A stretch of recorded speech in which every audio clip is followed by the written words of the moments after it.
Hello ninth class, a very good evening to all of you. I hope you all are fine at your place. And we have discussed in the live class today that we are starting chapter 4, the climate. Last class में हमने climate को introduce कराया था आपको. Climate और weather में elements same थे. हमने क्या बात की थी? That elements in weather and climate are same. Then difference क्या है? अगर एलिमेंट्स दोनों के सेम हैं then where does the main difference lies? Difference है उनके टाइम स्पैन में. Weather are the atmospheric condition, weather is the atmospheric condition for any place for a short period of time. ठीक है, लेकिन अगर हम बात क्लाइमेट की करें तो क्लाइमेट भी वेदर कंडीशंस ही हैं, sum total of weather conditions. तो वही बात है, लेकिन for a very long period of time, that is almost about 30 years. ठीक है, अगर 2 साल एक जगह पे बारिश हो गई तो आप उसे ये नहीं कहोगे कि यहाँ पे उसका क्लाइमेट वैसा है. ऑलमोस्ट फ्रॉम 20-30 years से वही कॉमन पैटर्न अगर फॉलो हो रहा है तभी आप कह सकते हो कि this is the particular climate for this place. समझ में आ गया था ये सबको? वेदर एंड क्लाइमेट का डिफरेंस. बहुत ही इंपॉर्टेंट एक चीज बताई थी मैंने आपको कि मॉनसून जो वर्ड है ये कहाँ से डिराइव हुआ है? मौसम. मौसम is an Arabic word which means season. ठीक है, और मॉनसून का मतलब क्या बताया गया है? Seasonal reversal of winds. क्या बताया गया है? Seasonal reversal of winds. अब विंड्स कैसे ब्लो करती हैं, कौन से डायरेक्शन से किस डायरेक्शन में जाती हैं, ये हम सब डिस्कस करेंगे in detail. But right now ये डिस्कशन यहाँ पे नहीं है, ये हम थोड़ी सी देर बाद डिस्कस करेंगे. तो ये आपको समझ में आ गया था?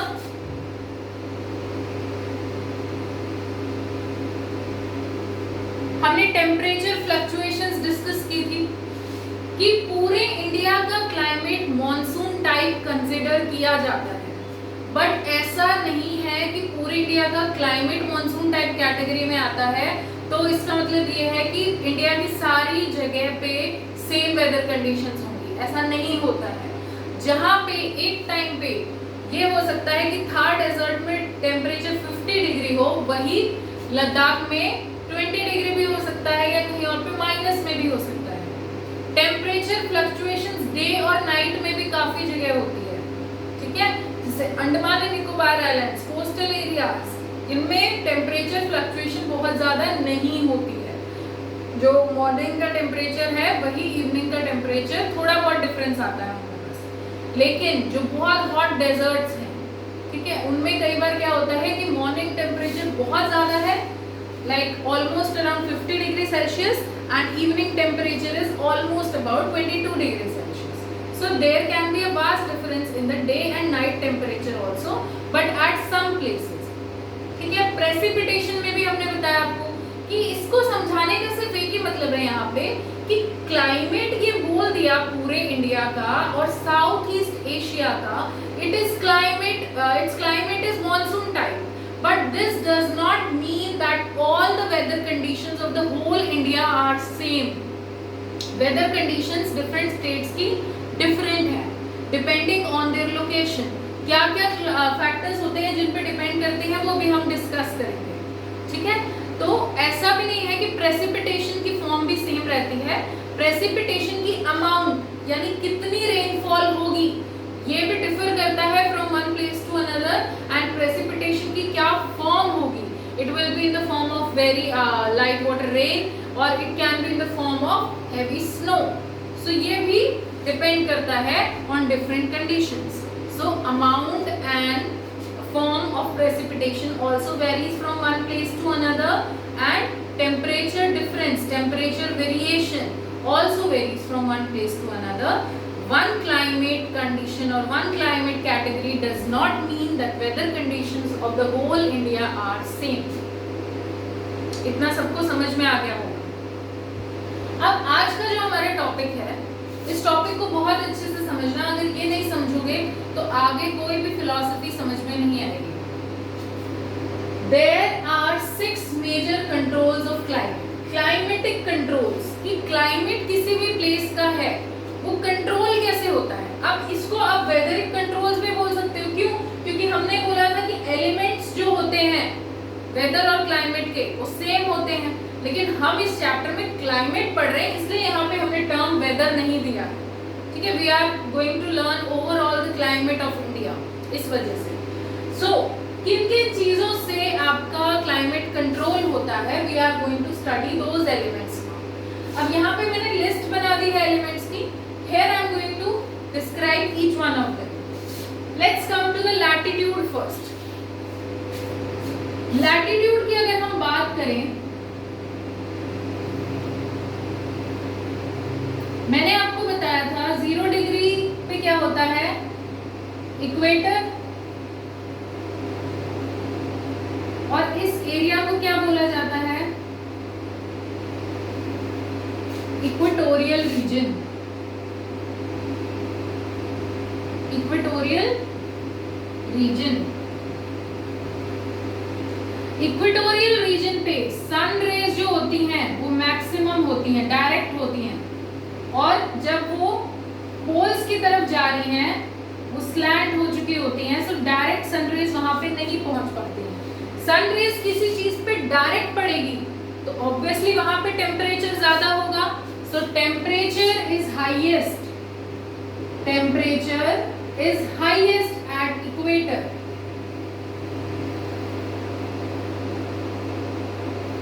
Temperature is highest at equator. Temperature जो इक्वेटरल लैटिट्यूड्स हैं, यहाँ का जो एरिया है, इनमें सबसे ज्यादा होता है। Why? Because the sun rays are falling directly on the equator and the sun rays are getting slanted when they are moving towards the poles. तो लैटिट्यूड का अगर आपसे पूछा जाए कि लैटिट्यूड का क्या फर्क पड़ता है क्लाइमेट में, temperature decreases from equator towards poles. If you have to explain the factor latitude as a climatic control factor, how you will explain latitudes? ऐसे ही तो होते हैं, ये longitudes होते हैं, है ना। तो जब हमसे लैटिट्यूड्स की बात की जा रही है कि लैटिट्यूड्स में क्या डिफरेंस आएगी, ये तो क्या होते हैं, लॉन्गिट्यूड्स।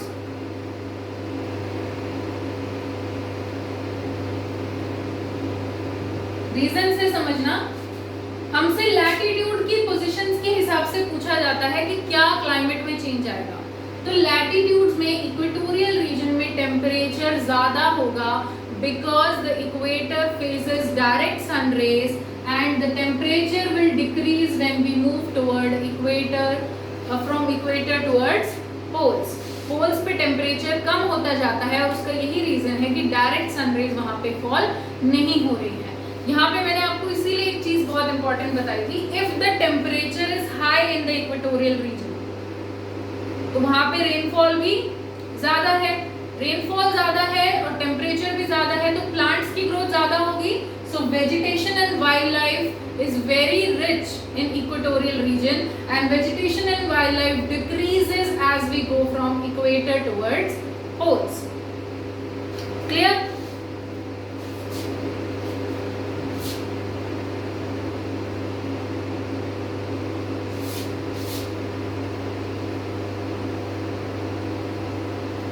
ये क्वेश्चन ट्रू फॉल्स में भी दे सकते हो। एक स्टेटमेंट आएगी कि temperature gets decreases from equator towards poles and due to this latitude is a major climatic control. तापमान घटता जाता है जब हम इक्वेटर से पोल्स की तरफ जाते हैं। पोलर एरिया आपने देखा कि फ्रीज रहते हैं, आइस रहती है। So temperature is decreasing from equator towards pole. This statement is true और false? This statement is true. और इसी वजह से लैटिट्यूड एक बहुत इंपॉर्टेंट क्लाइमेटिक कंट्रोल हो जाता है। अगर आपसे पूछा जाए कि पोल्स का क्लाइमेट तो क्या आप बोलोगे हॉट क्लाइमेट? नहीं, आपको पता है कि because of the latitudinal difference वहां पे सनरेज है ही नहीं तो वहां का क्लाइमेट हॉट हो ही नहीं सकता, है ना। सो इसलिए उसको बोला गया, लैटिट्यूड को एक मेजर कंट्रोल माना गया। लैटिट्यूड हो गया। सेकेंड क्लाइमेटिक कंट्रोल पे altitude. Altitude refers to the height. अब हमने देखा है कि जब भी हाइट बढ़ती जाती है whenever the altitude increases the atmosphere becomes less dense. Density जो है, पार्टिकल्स जो होते हैं वो कम होते चले जाते हैं, तो डेंसिटी क्या होती है, कम होती चली जाती है। डेंसिटी कम है, temperature also decreases when we move towards from the land towards the height. जब हाइट बढ़ती जाती है, ऑल्टीट्यूड बढ़ रहा है,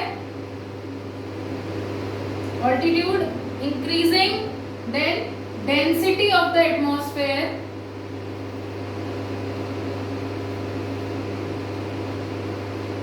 atmospheric winds, atmosphere decreases, density कम हो रही है, हल्की एयर है वहां पे, और टेम्परेचर क्या होता है, ऑल्टीट्यूड इंक्रीज हो रहा है तो टेम्परेचर डिक्रीज हो रहा है। तो जब आप देखोगे कि आप किसी भी हिल स्टेशन पे जाते हो, समर्स हो रहे हैं, बेशक यहाँ पे बहुत ज्यादा समर है, लेकिन हिल स्टेशन की जब आप टॉप पे जाते हो वहां पे तो फ्रीजिंग स्नो होती है, because the altitude is increasing. Rohtang bypass के बारे में अगर किसी ने सुना हो, हिमाचल में मनाली जाते हो आप लोग, ट्रैवल करते होंगे, तो वहां पे नीचे जब आप रहोगे, मनाली या कुल्लू एरिया से जब आप लोग ट्रैवल करना स्टार्ट करोगे, तो वहां पे इतनी ज्यादा स्नो नहीं होती है, नॉर्मल कूल वेदर कंडीशंस रहती हैं। ऑल्टीट्यूड बढ़ता जाएगा। Rohtang bypass is about 6000 meters upwards. तो जब इतना ज्यादा एल्टीट्यूड बढ़ गया है, एल्टीट्यूड के बढ़ने से टेम्परेचर बहुत कम हो जाता है, और एल्टीट्यूड के बढ़ते बढ़ते स्नो बढ़ती जाती है, एंड डेंसिटी भी एटमॉस्फेयर की कम होती जाती है। एल्टीट्यूड समझ में आ गया कि कैसे क्लाइमेट को कंट्रोल करता है। लोअर ऑल्टीट्यूड होगा तो टेम्परेचर कम होगा, हायर ऑल्टीट्यूड होगा तो टेम्परेचर ज्यादा होगा। तो लोअर एल्टीट्यूड में कंडीशंस फिर भी हॉट हो सकती हैं, ट्रॉपिकल हो सकती हैं, लेकिन अगर एल्टीट्यूड ज्यादा है सो कंडीशंस ट्रॉपिकल नहीं होती, ऑलमोस्ट फ्रीजिंग ही होती हैं। नाउ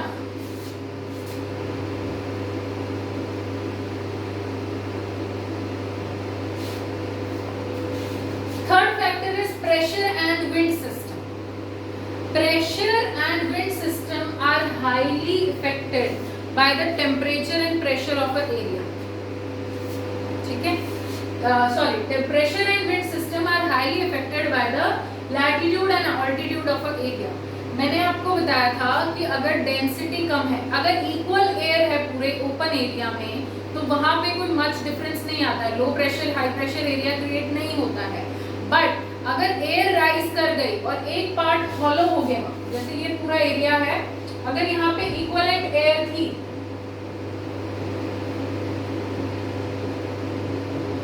तो कहीं पे भी लो प्रेशर एरिया क्रिएट नहीं होगा।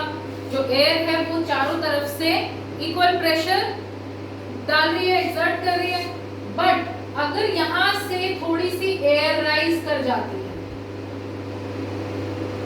ये एयर अगर राइज कर जाती है ऊपर, ठीक है, it takes the water vapours upstairs, तो यहाँ की जो एयर है ये आके इसको फिल करती है। लो प्रेशर एरिया में दूसरी एयर आके उसको फिल करती है। तो लैटिट्यूड और ऑल्टीट्यूड का बहुत ज्यादा डिफरेंस, बहुत ज्यादा इफेक्ट होता है प्रेशर और विंड सिस्टम पे।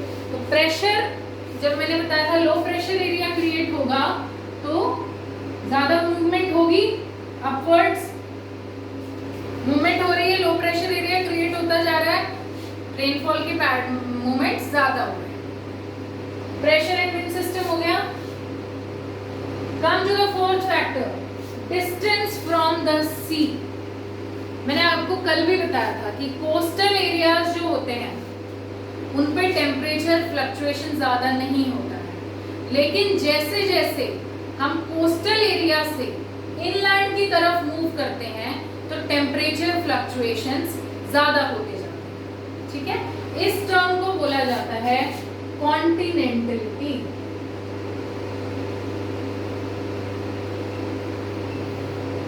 ये जो कंडीशन है इसे बोला जाता है कॉन्टिनेंटलिटी। ध्यान से देखना, ये मान लीजिए सी है, ठीक है, दिस इज योर सी। यहां से आपका शोर स्टार्ट हो गया है, ये कोस्टल एरिया है पूरा, ये पूरा इनलैंड एरिया है। जो पूरा यहाँ पे एरिया रहेगा the coastal area, it will experience less temperature variations, less temperature fluctuation. और जैसे जैसे सी से आपका डिस्टेंस बढ़ता जा रहा है, यहाँ पे अगर आप बिल्कुल सी, ये this is the sea and if you are standing near to the sea you will face zero temperature variations, बहुत ज्यादा टेम्परेचर वेरिएशन नहीं होता है उस एरिया में. But if you are moving to the area that is away from the sea, then you will face much more temperature variations. जो moderating effect है, moderate करना मतलब बैलेंस करके रखना, तो जो मॉडरेटिंग इफेक्ट है सी का वो कम होता जाता है जब आप इनलैंड की तरफ मूव करते हो, और इसलिए इनलैंड में टेम्परेचर वेरिएशन ज़्यादा होती है एंड कोस्टल एरियाज में टेम्परेचर वेरिएशन ज़्यादा नहीं होती है. वेरिएशन का मतलब बहुत ज़्यादा डिफरेंस आ जाना, सुबह 50 डिग्री शाम को 22 degree, this is a huge temperature variation. तो आप इनलैंड की तरफ मूव करते जाते हो, जितना आपका डिस्टेंस सी से ज़्यादा होता जाएगा टेम्परेचर वेरिएशन बढ़ती जाएंगी. इसी को क्या बोला जाता है? Continentality. Distance from the sea increases. If distance from the sea increases, moderating effect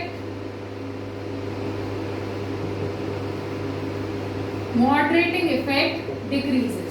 जितना आपका डिस्टेंस सी से बढ़ता जाएगा उसका जो मॉडरेटिंग इन्फ्लुएंस है, जैसे वो बैलेंस रखती है विंड्स टेम्परेचर को, वो घटता जाएगा एंड उससे क्या होगा कि आपके टेम्परेचर में वेरिएशन ज्यादा आता है. ठीक है, इससे हमें पता चल गया कि हाँ जो सी है वो कैसे क्लाइमेट को बहुत हद तक कंट्रोल कर सकता है. जो सी का कोस्टल एरिया है वहाँ पे टेम्परेचर वेरिएशन बहुत ज्यादा नहीं है, डिस्टेंस बढ़ता जा रहा है, we are moving towards the inland, temperature variations ज्यादा हो रही है. Is this clear?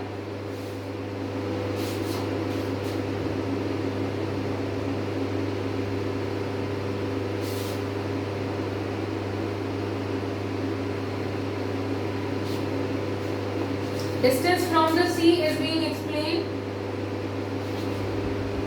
Ocean currents. What are ocean currents?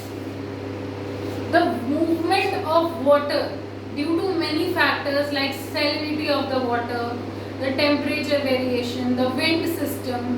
जो पानी मूव करता है, टाइड्स में और करंट्स में डिफरेंस होता है. टाइड्स जो होती हैं वो due to the gravitational pull of sun and moon होती है. ठीक है, टाइड्स जो पानी में लहरें क्रिएट होती हैं, बस tides are the which we termed as लहरें इन हिंदी.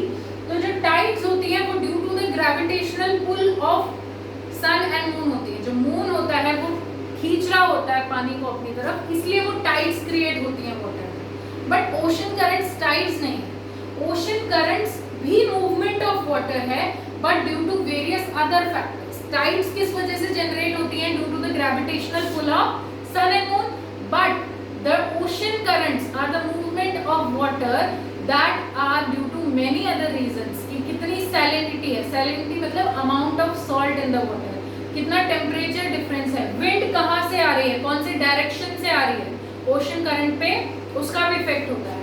तो ocean currents जब onshore winds साथ होती है. अब winds में भी दो टाइप हैं, onshore winds and offshore winds.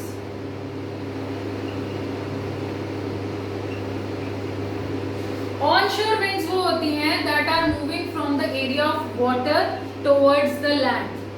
जो हवाएं, जो winds from move कर रही हैं from the sea area or the ocean area towards the land, जो land की तरफ आ रही हैं water से, उन्हें बोला जाता है onshore winds. और जो offshore winds होती हैं यानी जो land से water की तरफ move हो रही हैं वो होती हैं ऑफशोर. शोर क्या होता है? कोस्टल एरिया को शोर बोलते हैं. ठीक है, तो ऑफशोर मतलब शोर को छोड़ के वाटर की तरफ जा रही है, दैट इज ऑफशोर विंड्स. और वाटर की से लैंड की तरफ, कोस्टल एरिया की तरफ आ रही हैं, those are known as onshore winds. Ocean currents और ऑनशोर विंड्स मिलके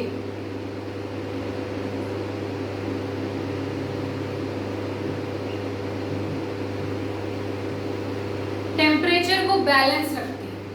ठीक है, ये जो ऑनशोर विंड्स होती हैं इनकी वजह से कोस्टल एरियाज का टेम्परेचर बैलेंस्ड रहता है. ठीक ठीक है, टेम्परेचर वेरिएशन बहुत ज़्यादा नहीं आता है। But if you move towards the inside of the earth, जैसे हमने डिस्टेंस फ्रॉम द सी बताया था, ऐसे ही जब ऑनशोर विंड्स का खत्म हो जाएगा सिस्टम, तो जो ऑनशोर विंड्स इनलैंड में तो है नहीं, कोस्टल एरियाज में ही थी, तो ऑनशोर विंड्स जहाँ पे नहीं होती हैं वहाँ एक्सट्रीम वेदर कंडीशंस होती हैं। जैसे कि बहुत ज़्यादा गर्मी में गर्मी होती है हमारे यहाँ पे, कितनी तपती गर्मी होती है कि कूलर एसी फेल हो जाते हैं। सर्दी होती है तो इतनी होती है कि 2-2 रजाइयाँ ओढ़ लो, है ना। These are known as extreme weather condition. Coastal areas में एक्सट्रीम वेदर कंडीशन नहीं होती है। जो ऑनशोर विंड्स हैं, जो विंड्स आ रही हैं from the water to the sea, वो टेम्परेचर को बैलेंस्ड रखती हैं, ठीक है। तो इस वजह से ऑनशोर विंड्स का क्या असर है ओशन करंट्स के साथ, दे maintain the temperature balance and extreme conditions नहीं होने देती हैं। और जो मेनलैंड है वहाँ पे एक्सट्रीम वेदर कंडीशंस होती हैं, क्योंकि ऑनशोर विंड्स का इफेक्ट वहाँ पे नहीं है। क्लियर? लास्ट फीचर,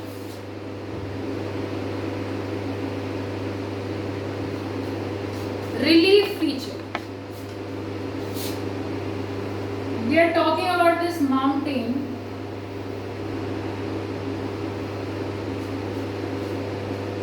अब आपको पता है कि माउंटेनस एरिया जो है, अगर यहां से क्लाउड्स कैरी कर रहे हैं, मूव कर रहे हैं, जो ये यहां से मूव करेगा तो ये इसके टिप से टकराएगा and rain हो जाएगी। When the mountains are of very high altitude and very high height, they will touch with the clouds, get in contact with the clouds. अगर बादल यहाँ से आ रहा है और हाइट इतनी है पहाड़ की, तो ये इसको क्रॉस करता हुआ चला जाएगा। बट अगर ये पहाड़ की हाइट है माउंटेन की और बादल यहाँ से आ रहा है, इससे टकरा के वहीं पे प्रेसिपिटेशन कर देता है, रेन अकर्स। और जैसे यहाँ से टकराया तो रेन इस साइड हो रही है,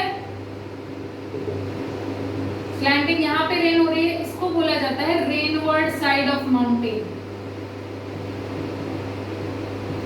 रेनवर्ड साइड ऑफ माउंटेन। और ये वाली साइड जहाँ पे बारिश नहीं हुई, बादल यहाँ टकराया, यहीं पे उसने प्रेसिपिटेशन कर दी, this is the rainward side of mountain. और जहाँ पे बारिश नहीं हुई उसको बोला जाता है लीवर्ड साइड ऑफ माउंटेन। ध्यान से समझना, हाई हाइट माउंटेन्स, हमारे हिमालयाज में भी हैं ऐसे माउंटेन्स, ये क्या करते हैं, दे एक्ट एज बैरियर्स। ये हमें ठंडी हवा से, ये मैं आपको आगे बता दूंगी, चलो इंडिया क्लाइमेटिक कंट्रोल में, दे एक्ट एज बैरियर्स, जो हमें बहुत ठंडी हवा से भी बचाते हैं, इतनी ज्यादा इनकी हाइट होती है। But when the clouds are passing over them, जब बादल इनके ऊपर से जा रहे हैं, जैसे ये वाला हाइट थी, छोटी थी माउंटेन की, सो क्लाउड पे कोई इफेक्ट पड़ा नहीं, क्लाउड इजीली मूव कर गया। अगर क्लाउड्स कम हाइट पे है और इतनी हाइट पे एक माउंटेन है, तो जब ये क्लाउड इससे टकराएगा तो प्रेसिपिटेशन यहीं पे हो जाएगी, बारिश हो जाएगी।